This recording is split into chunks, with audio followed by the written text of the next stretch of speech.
Hello, everyone. My name is Monica Gleiberman, and you're listening to Silence on Set podcast.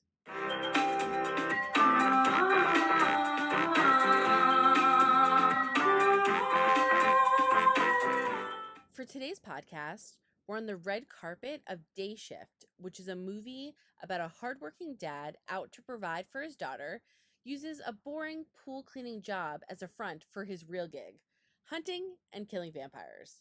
It was released on August 12th and is currently available on Netflix. So here is the cast of Day Shift. What did you need to learn about vampires to write a script for this movie? I don't know if I learned anything. I knew a lot about vampires. I used to read a lot of vampire books when I was a kid, so I had a vast knowledge. But then we kind of twisted it on its head with all like the different species and everything. So that's something new we did. How did you prepare for this film, and what was your inspiration for the character that you played?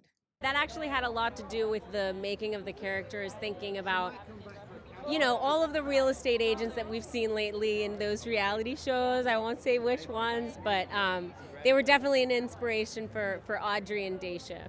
Yeah, it's a little bit of all the martial arts I did, and then my mother-in-law tries to kill me every time I come home. So, it's kind of a mix and match of all that right there. So, yeah, a little bit of martial arts, a little bit of mother-in-law, kill or be killed sort of thing. Come on, man, I had to do a lot of extensive working out and training and stretching and yoga and Taibo, and, I got it together, though. Was there something new that you wanted to show in your version of a vampire for this film? Yeah, so I definitely wanted to give the vampires a different look. We shot the movie very quickly. It was 42 days in the middle of a pandemic, so we didn't have a lot of time to rely on makeup or visual effects, so I relied on the movement and reverse photography. I love your Elvis ring, by the way. That's gangster.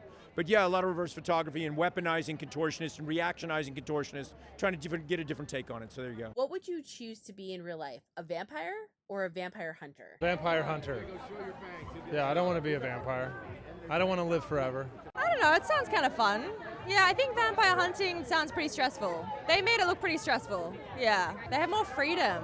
Yeah, I don't want to work this nighttime job and I don't know, yeah. Want to be a vampire hunter because it just seems really cool getting to fight vampires and do flips and stuff. So I think I'd be a vampire hunter. Oh, always the hunter, never the prey. I think in real life I will still stick to being a vampire because I get to live forever, so. I'm a vampire already, so it's too late. It's too late for me. I'd be a hunter for sure. I think she'd be a vampire. But... Okay, you know what? I'll take it. I'll take the challenge. I would like to be like Blade. I would like to be a vampire and a vampire hunter at the same time. What is your favorite moment or scene from the movie? I think the squirrel moment is just one of those moments that made me crack up because it was so in the moment and unexpected. You're gonna make people think what's the squirrel moment? It is a great moment. I think it's one of my favorite because it just shows the chemistry and how much fun we really had on set. It was like that every day. Yeah, the introduction to the Nazarian brothers, the Armenian hunters in LA. Are pretty incredible. Awesome, yeah. So much fun. My favorite scene is where there's a hive. I don't want to give too much information, but there's a hive somewhere. And when they all try to kill all the vampires, that's my favorite scene.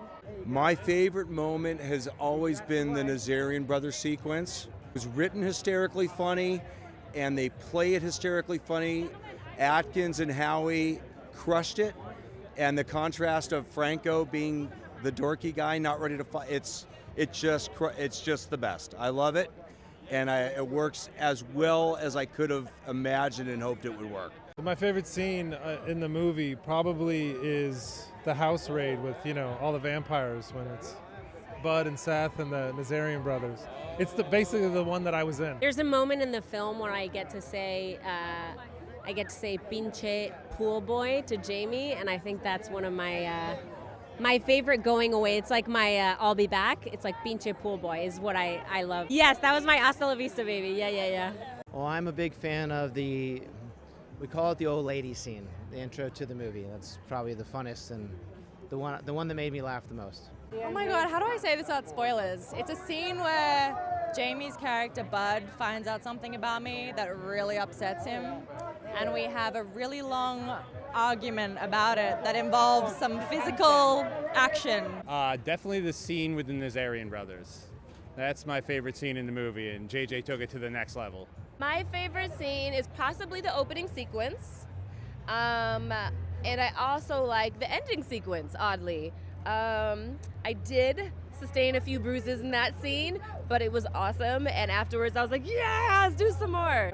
Well, there's a lot of favorite moments that, I haven't seen the whole movie yet, but, there's a lot of amazing stunts. Personally, my favorite moment was where I was breathing and I was in good shape. Sorry. Okay, yeah. So I'm very excited about the movie. It's an amazing cast and a fantastic director, J.J. Perry. I'm very happy to be here and share this carpet with these wonderful people. And looking forward to the premiere and the after party. Can you talk to me about how many vampires you kind of planned to kill in the script and, how it turned out in the film? Well, when I originally wrote it, they killed like 3 vampires in it, and now I don't know, 100. So. You've been in this industry for a long time. What was it like working with Snoop, and do you still get excited for a premiere? Come on, man. Snoop is the homie.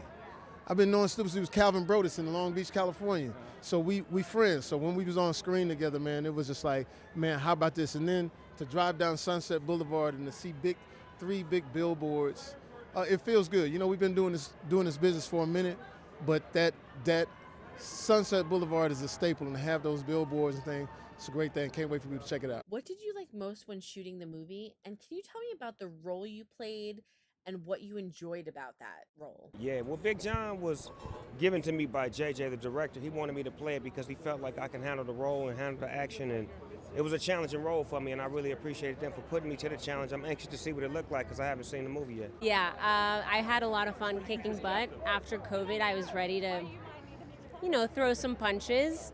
And this movie saved me during COVID. So we had a lot of fun shooting it. And it's my first time playing a vampire and a villain. And it was delicious. Why do you think Netflix is the perfect place for this movie? Because Netflix brings a lot of action-packed movies during this time of the year. And, this is a movie that fits in with the genre, fits in with the excitement. Jamie and Snoop, great action, great directors, great cast. I mean, it's an action-packed movie for people to enjoy. Hey, listen, this movie is so much fun, and what's crazy is J.J. Perry, the director, is just the most incredible stunt director in the world. But then to put this in his debut movie, the stunts are amazing. But what's crazy is watching it with a crowd. Now, the thing is that it's not going to be in the theaters. You're going to be at your home, so everybody crowd around. But watching people yell and scream and laugh at the screen is just amazing. Hope you guys enjoyed joining us at the premiere for Day Shift, which is currently streaming on Netflix. So make sure you go and check it out. Don't forget to hit the subscribe button so you're updated on all of our latest podcasts. And make sure you head over to our YouTube channel and hit subscribe so you're updated on all of our video content.